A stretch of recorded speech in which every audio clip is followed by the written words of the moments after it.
السلام علیکم ورحمۃ اللہ وبرکاتہ۔ ملفوظات حضرت جی ثانی مولانا یوسف صاحب قاندلوی نور اللہ مرقدہ۔ ناظرین، یہ دعوت کے کام کرنے والوں کو یہ چار باتیں بہت اہم ہیں۔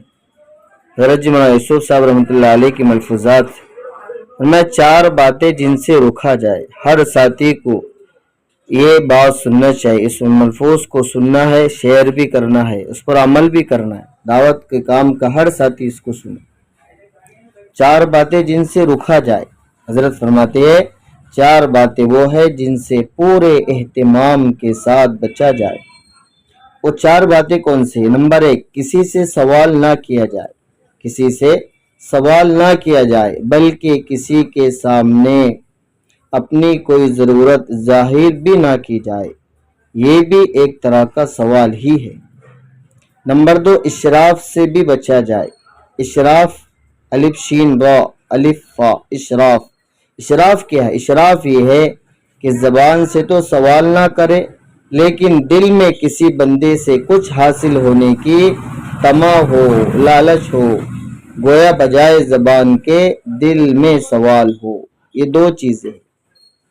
نمبر 3، اسراف سے، الف سین را الف فا، اسراف سے بچا جائے۔ اسراف یعنی فضول خرچی ہر حال میں معیوب اور مضر ہے، عیبدار ہے اور نقصان پہنچانے والی ہے، لیکن اللہ کے راستے میں نکلنے کے زمانے میں اس کے نتیجے اپنے حق میں بھی بہت برے ہوتے ہیں اور دوسرے ساتھیوں کے حق میں بھی۔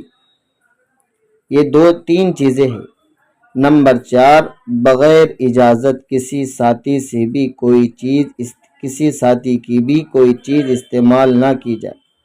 نمبر 4، بغیر اجازت کسی ساتھی کی بھی کوئی چیز نہ استعمال کی جائے۔ بعض اوقات دوسرے آدمی کو اس سے بڑی ایذا پہنچتی ہے، تکلیف پہنچتی ہے۔ کتنی پیاری باتیں بتلائی، اور شرعاً یہ قطعاً حرام ہے۔ بعد اس سے اجازت لے کر استعمال کرنے میں کوئی مذائقہ نہیں، جس کی چیز ہے اس سے اجازت لے لی جائے۔